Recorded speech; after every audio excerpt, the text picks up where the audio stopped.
if you look at Israeli politics for the last 10 years or so, Israeli politics were not about the Israeli-Palestinian conflict as they were since 1967.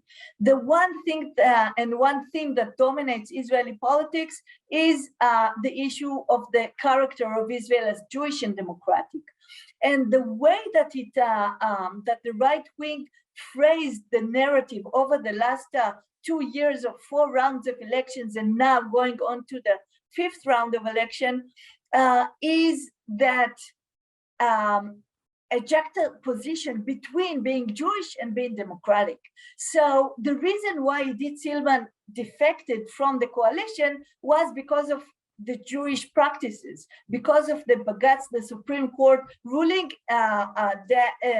in relation to religion and to Passover in Israeli hospitals. So we go back to identity politics, to the character of Israel, to the issues of religion and state. What does it mean in terms of Israeli democracy?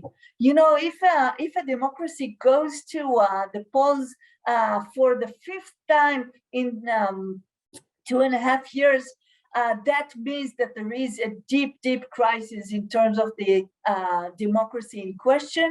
And Israeli democracy is not just in crisis because of these repetitive cycles of elections, but also because the way that parts of the right wing are actually inciting against democracy itself.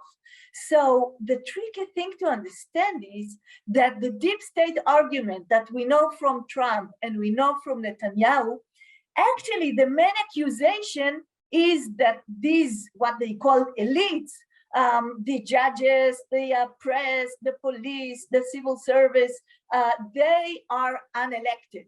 So they are, from the right-wing perspective, undemocratic. So in a way, the right wing is saying it is undemocratic for these actors to determine what happens within a democracy. Because from the right-wing perspective, a democracy is only determined by elections, and this is the will of the people. And the will of the people is that Netanyahu will be the prime minister of Israel. Of course, this was not the case, because the will of the people did not bring Netanyahu into power over the last 4 rounds of elections. But in the perception of the right wing, these are the undemocratic elites, and they want to take Netanyahu off power, and the will of the people is that Netanyahu will remain in power. And you can find these arguments and the structural changes that were brought under Netanyahu's government, basically in my upcoming book, Judocracy, which talks about how Israel, as being both Jewish and democratic, became much more Jewish and much less liberal democratic under Netanyahu's rule. And the kind of issues that unfold today actually belong to the same idea that for the right wing to say we want to have a Jewish state above the democratic state cuts against what the consensus of Israeli politics has always been since the Declaration of Independence, and that is a consensus that Israel is both Jewish and democratic. It's complex, it's changing, the status quo is changing, but Israel is both democratic and Jewish.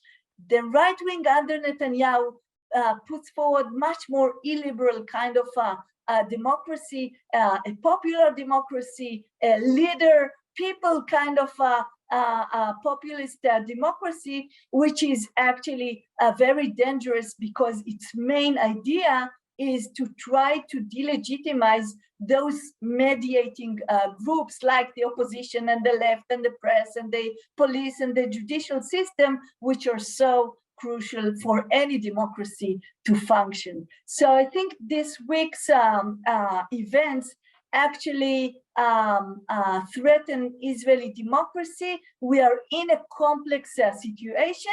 Israeli democracy has a way of prevailing, and I hope this is what is going to happen here. But this is a very bumpy road that we entered with the Silman defection from the Bennett-Lapid coalition.